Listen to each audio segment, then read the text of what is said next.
نبی کریم علیہ السلام کی بارگاہ میں حضرت عثمان غنی کا ذکر ہو رہا تھا۔ حضور نے فرمایا ذاک النور، عثمان تو نور ہے۔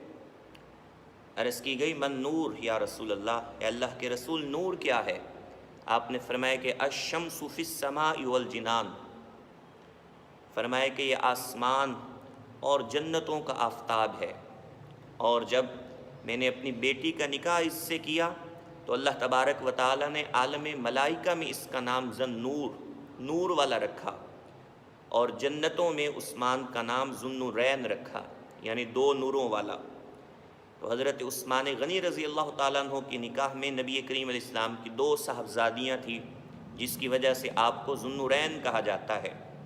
اور یہ ذوالنورین صرف یہاں نہیں کہا جاتا، عالم ملائکہ اور جنت میں بھی حضرت عثمان کو نور والا ہی کہا جاتا ہے۔ اور اسی روایت میں ہے، حضور نے فرمایا یہ